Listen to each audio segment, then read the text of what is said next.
പാലക്കാട്ടേക്ക് പോകാം. പാലക്കാട്ടാണ് ഏറ്റവും കൂടുതൽ താപനില രേഖപ്പെടുത്തുന്നത്. ഐഷത്തുൽ ഷംനയുണ്ട്. ഷംന, 40 ഡിഗ്രിക്ക് മുകളിൽ ചൂട് വരും എന്ന മുന്നറിയിപ്പുണ്ട്. അപ്പോൾ നമുക്ക് അത് ഫീൽ ചെയ്യുന്ന ഒരു പക്ഷേ അതിലൊക്കെ അപ്പുറത്തേക്കായിരിക്കും. എന്താണ് ഈ പകലിലെ പാലക്കാട്ടെ സാഹചര്യം?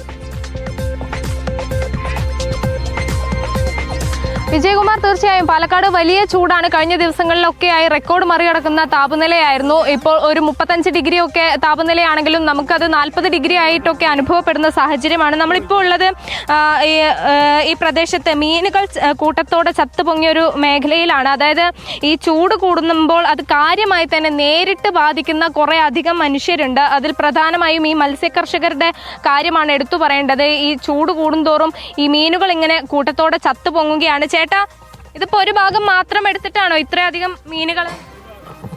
ഒരു ഭാഗം മാത്രമേ ഈ മീൻ എടുത്തിട്ടുള്ളൂ.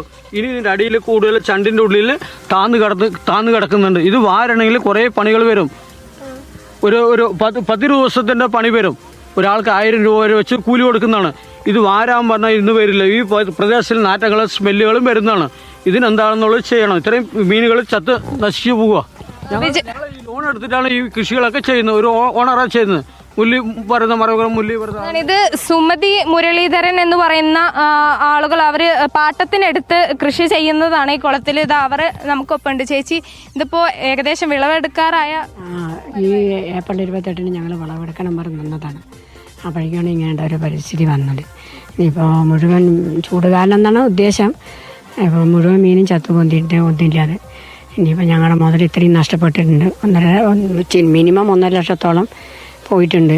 ഇനിയിപ്പോൾ ഈ ചണ്ടി മുഴുവൻ വാരിയണമെന്നുണ്ടെങ്കിൽ അതിൻ്റെ ഇരട്ടിയാവും. ആരും ഈ ചണ്ടിയിൽ വേഗം ഇറങ്ങി പണിയെടുക്കില്ല, ചൊറിച്ചിലൊക്കെ ഉള്ളതാണ്. ഇനിയിപ്പോൾ പരിസരവാദികൾക്ക് സ്മെല്ലും ഇതൊക്കെ വന്ന കാരണം ഇനിയിപ്പോൾ ഇത് എന്തായാലും മുഴുവൻ മാറ്റിയേ പറ്റുള്ളൂ. അതിന് നല്ലൊരു സംഖ്യ ചിലവാകും. ഇതിപ്പോൾ ഏതൊക്കെ മീനുകൾ ഉണ്ടായിരുന്നു ഇത് കട്ട്ള, രോഗവും കാർപ്പ് മത്സ്യം, കട്ട്ള, രോഗവും മൃഗാല, സൈപ്രൻസ്, പിന്നെ സിലോപ്പിയ, ഫിറ്റ് സിലോപ്പിയ, 1.5 കിലോ വരുന്ന സിലോപ്പിയ. അതാണ് ഒന്ന് അങ്ങോട്ട് കാണിക്കും.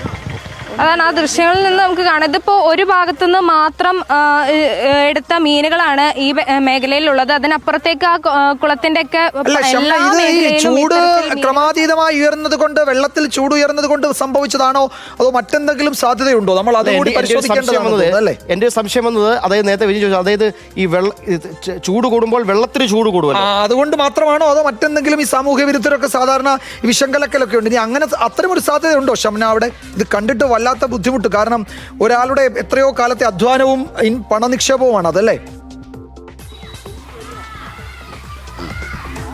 തീർച്ചയായും വിജയകുമാർ, ഇതെന്തായാലും ഈ ചൂട് കാരണം ഉണ്ടായി എന്ന് തന്നെയാണ് ഇപ്പോൾ കർഷകർ അടക്കം പറയുന്നത്. ഷംനയിലേക്ക് വരാം.